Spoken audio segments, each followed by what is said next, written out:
segment on our channel called Andrew Answers. Now, I have one of our subscribers called Daniel Gomez who asked me a couple of questions regarding Etihad and the experience that I had there. He is planning, or at least thinking, to maybe join Etihad, and he asked me a couple of questions that he believes and that I think it's in the mind of many people, and I'm using this video to clarify some of these questions. So the questions that Daniel Gomez asked were these, and I intend to answer each of them as thoroughly and as precisely as possible. Daniel Gomez asked me, why did I left Etihad? Well, Daniel, to answer your question, there are a lot of factors involved. I mean, I'm thinking, and I will do this video briefly, which will be the pros and cons of working to and for Etihad Airways.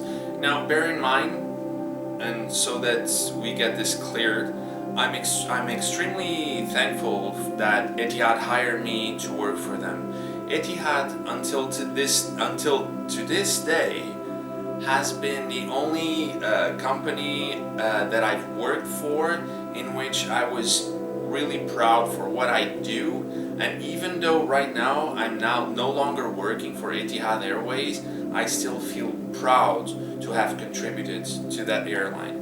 Also, for what that airline was able to give to me. Not only in terms of money, but also in terms of personal experience. In the sense that I got to see the world thanks to Etihad Airways. I managed to get a good bunch of savings to Etihad Airways. I was able to create friendships which were so strong that up until today, several years after I left Etihad Airways, they are still with me. Now, to get straight to the point, I was working for Etihad Airways for 4.5 years. And during this time, I'm not going to go into specifics, into details, but I had some family issues. I lost 2 people in my family which were extremely close to me, and this was like during the beginning. The beginning, when you join Etihad, is the most critical part. It's a time where you feel, and you know, it's normal, everyone feels this, that you left your family behind, your friends behind, you are alone. And you know, friendships don't just grow out of the ground. Like, you know, they take time to, you know, grow. And the reality of it is that for better or worse, I got a lesson which was, you know, family comes first.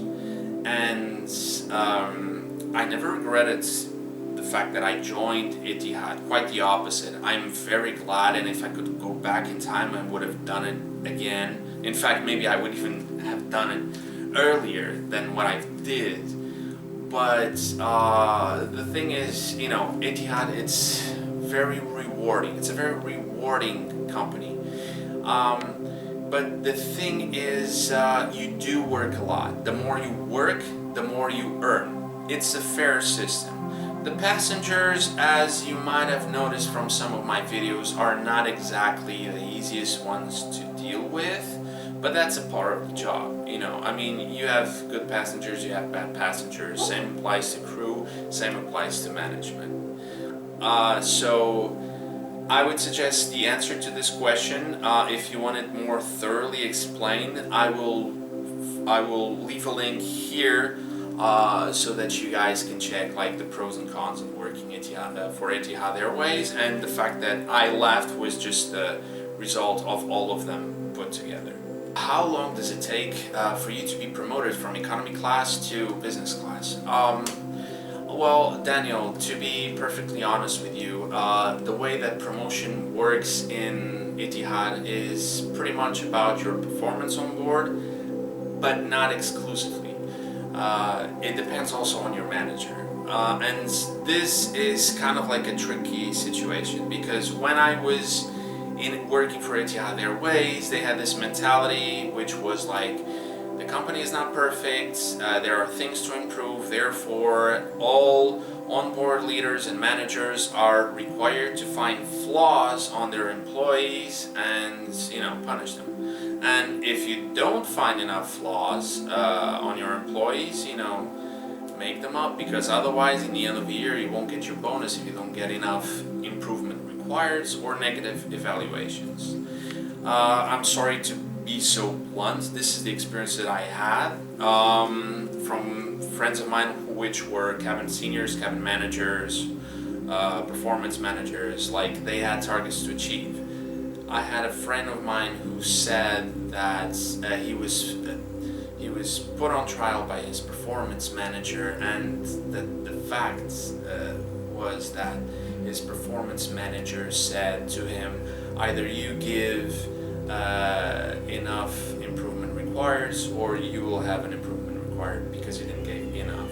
So your promotion depends on your onboard leaders, if they're good or bad, if you're lucky or unlucky, but it also depends on your direct performance manager, since he's the one who's going to put you up for promotion. Either you want it or not, but you always have the option to fail if you don't want the promotion.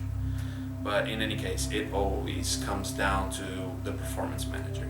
If the performance manager is someone who is willing to make you grow, if you're friends with him, then fantastic, you got it made. But if this performance manager is someone who is not used to promote people inside of the company, then I'm sorry to say, but it really doesn't depend on you. Even the flights that you do, if you get like people who are just flying and willing to, just looking for some people to report, then I'm sorry, it's not your performance that's going to be judged. You know what I mean? In the end of the day, like, they just don't want to hear like you want to be a cabin crew because you love to travel. You can just say like you like to work with other people's, people from different nationalities. You love to experience new things. You're used to work under a lot of stress. You're stress resistant. You work with with different timetables. You can work during the day, during the night. You're a very friendly person, respectful, humble, like stuff like this. This is the type of stuff that you should be promoting. You are the product, all right? And when you're in an interview or an open day and someone is interviewing you, you need to sell yourself as you would be selling a product. Why would we hire you? What do you have that the other candidates don't have? To be honest, I mean, anyone can do the job of a cabin crew. But the thing is, you need to earn it. And you will earn it once you complete the interview, and you will get the golden call.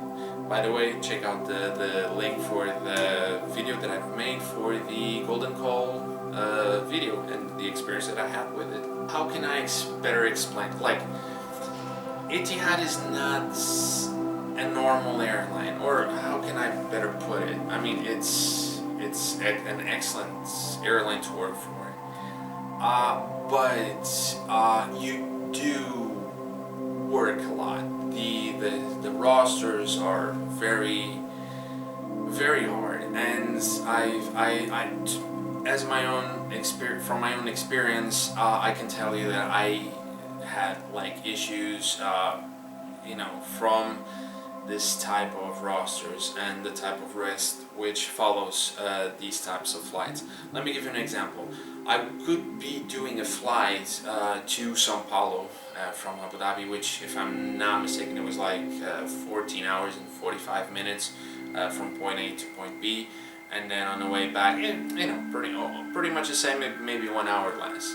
But then when I would get back to the base, which would be Abu Dhabi, I would have maybe like 3-4 days off, and after that I could be flying to Australia.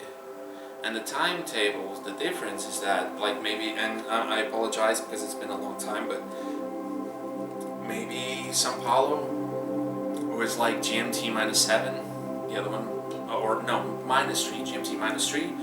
And let's say I go to Australia and it's GMT +9. something like that. When you get back from the Australian layover and you go back to base, your timetable gets all fucked up. It's with time it can really fuck you up. And the thing is, like, honestly speaking, if you join Etihad, I think you should go like I did. You should go up with a plan.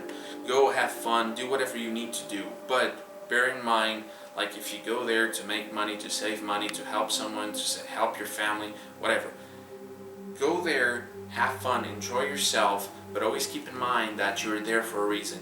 No one in Etihad stays there for their entire lives. You don't even get retirement, even if you did stay your entire life in Abu Dhabi, because you're not a local.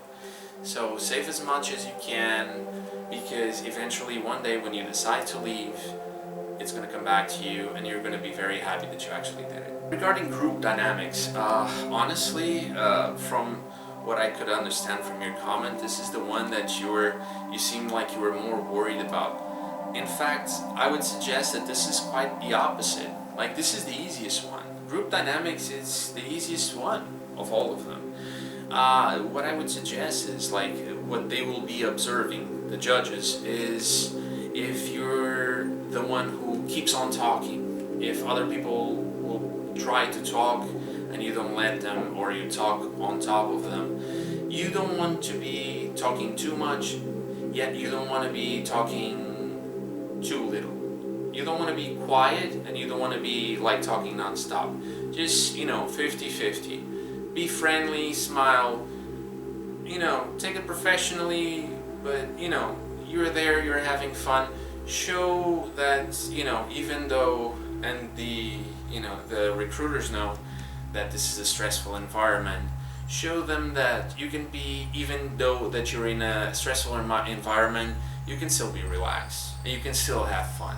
That's what they want to see. Now this one, seriously, man, what the fuck are you asking me to, like, with what face am I supposed to answer this? I don't know, man. I just like enjoy my life, enjoy spending time with family, friends. Dude, I never pass out a chance that I have to, have a drink with the friends, and I just enjoy life, the ups and downs. That's what life is. And honestly, I owe a lot of what I have right now to Etihad, and to that behalf, I'm like, I am so thankful. I can't even put into words. So if you consider to join Etihad, and if you're able to open that door, trust me when I say you're gonna be very happy, dude. And if you manage to get to that, please let me know, because I would love to hear all about it. Anyway, guys, this was all. I hope I didn't bore the hell out of you. And if you have any other questions, any questions that you guys might have, please drop it off in the comments. And if you enjoyed this video, please like, share, and subscribe, because this really helps me out if you do. And let me know if you want to hear more cabin crew topics. I have a lot of experience and a lot of stuff that I can help you guys with. Until then, I'm Andrew Oaktree. Take care.